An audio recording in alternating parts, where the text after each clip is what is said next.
I do think if they just started playing like Bad Bunny everywhere we went, like just out in public, like the collective vibration would raise by a few points for certain. You can't not shake ass when Benito is playing. I haven't listened to the full new album yet, but it is quite good. Sorry, don't mind me. I'm just getting comfortable to talk to you all about the game of life. So this is something I got a vision probably a few weeks ago now, and I knew I wanted to talk about it, but I just couldn't figure out exactly what I wanted to say. So usually when that happens, I just like allow myself to sit with things for as long as it takes, and then I know that I will be told how I'm supposed to share things with you guys eventually.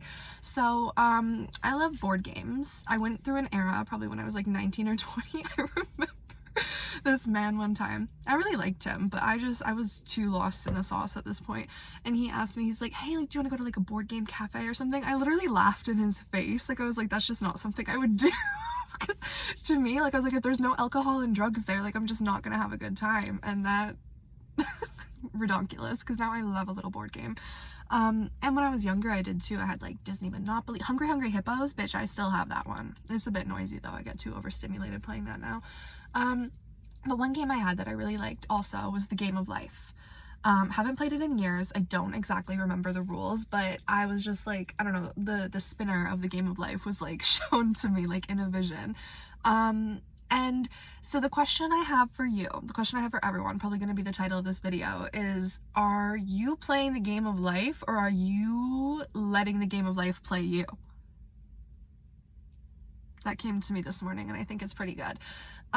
Because so if you think about it, so the Game of Life, like from what I remember, it's like everyone gets a little car, and in your car, you know, you're like a person, and then there's like, you know, there's room in your vehicle for like other people to come, and you all just kind of spin the wheel and you like go about like the Game of Life, and everyone has equal opportunity, right? Like anything can happen when you spin the wheel, just like in tarot there's the Wheel of Fortune, right? And it's just kind of like there's energy, right? So the wheel is energy, right? And so everyone has their own energetic blueprint, and this is actually like the point of studying astrology. Like if you look up your birth chart, you can like start to decipher like, okay, this is who I am like in this life, this is where my energy thrives, these are maybe my weak points, you know. And then so that's almost, it's like the cheat code.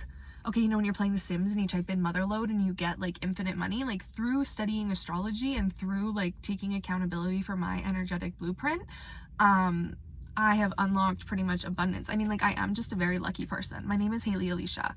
That means Hay Meadow protected by God. Okay, so then as soon as I found that out, like that just like that anointed something within me. It's like, I mean, growing up, like I don't have to say like the most rich parents, but like I've done quite a bit of traveling. Like I did all like lessons, whatever, when I was younger. I'm really smart, so like I did well in school. Like I've had lots of opportunities. I am a fortunate, blessed, abundant person, okay? And again, in part that is because I take accountability for my energetic blueprint. But any of you could do the same. We're all playing this game of life, right? But only when you are conscious are you playing the game of life. Anytime when you step into victim mode, when you step into why is this happening to me, when you give your power away to another, you are allowing the game of life to play you. And then you're just like, you're not winning. Like, I don't know, like Charlie Sheen, he's kind of like a fucked up controversial character, but when he says hashtag winning, I get it. Because that is when you're being conscious, like you are embodied, you are on purpose. And even him, for example, like I don't know his whole entire story. I just know that like he's a person like me. He's kind of, I think he might be bipolar too. He's like gone off the rails and been a little bit like manic and unpredictable at times, right? And like for me, like I could look back at those eras of my life when maybe I was giving my power away to another and I was being really reckless, and I could like allow that to impact my future, right? And be like, okay, like, oh my God, like I can't be present in the moment because like 10 years ago, like I was just not a great person, like, you know. And then so you're not giving yourself a fair chance. You're not living up to your full potential. You're not being an active participant in the game of life, right? And then also, so in the game of life, like I was saying, it's like the version I had anyway, everyone gets a little car, and I think in the car there's room for 6 passengers. So then, you know, mentally you might assume that means either like, okay, that means I have room to get married and have 4 kids, or maybe I have room to get married and have 2 kids, and then those kids can bring friends along in the minivan, you know, like it's just whatever. But whatever your vision of like how those 6 spots in that car should be filled up, like that is maybe like the idea that's been ingrained in you of like how life should be. Like let's take like the, what do they call it, the nuclear family, I think, where it's like, you know, like mom, dad, like stay at home trad wife, and then like Mad Men type dad, like the Don Draper type shit, you know, and they have 2 kids and whatever. The nuclear family rarely exists anymore. But that's the point, right? Because more people are becoming conscious, or like living out their purpose. They're not just doing the thing they think they're supposed to do, where they have to get married and have 2 kids and work in an office and blah blah blah.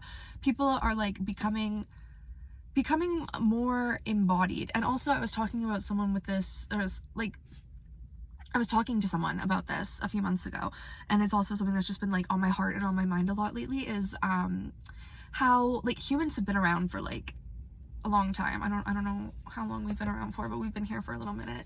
And so if you think about it, like back in the day, like I always think, like, I'm like, oh my god, like in past lives, like when people, like, they didn't, all they had was what was around them, you know? It's like you didn't even have your phone to be aware of what was happening like in another country on the side of the world. You couldn't even fathom what other cultures might be like, you know? So then to me, like the fact that now, where we are alive right now, like we have access to all that information and we can connect with people on the other side of the globe in like the touch of a few buttons, like that speaks to me how like humans' purpose is evolving. Like it's becoming greater, because before, like I said, it was just like, okay, here's what you have around you, make the best of that. But now it's like we know, we like, okay, I'm meant for more, because we are aware of what else is out there, but before we simply didn't know.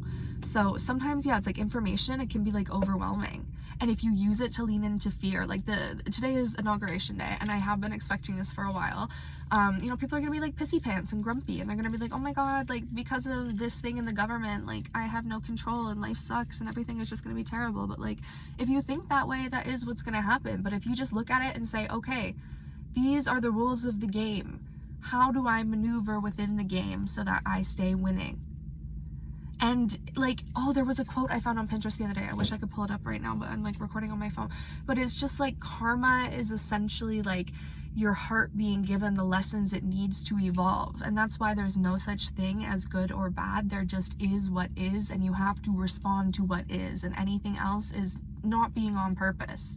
Anything else is living in ego, because you're not responding to what the universe is giving you. That's what you need. It's not what life is not about what you want, it's about what you need. And that is always what you are being given. So if you are being a conscious creator in the game of life, you are responding to what is, and you are making the best of it, and you are trusting the process even when it gets boring. Even what does Carl Jung say? He says, if the path is known, it's probably someone else's. So you have to walk your own path. And that's how I know I'm on purpose, because I can't look to anyone and be like, hey, like, does this make sense to you? Because no one I know is walking the same path that I have walked. No one. And I don't expect anyone else to understand. But all I can do is embody my truth, and I don't feel shame for anything that I've done in the past. I mean, sure, like sometimes my ego does try to make me feel shame, but whenever that comes up, I just like acknowledge it. And I'm like, okay, you know what?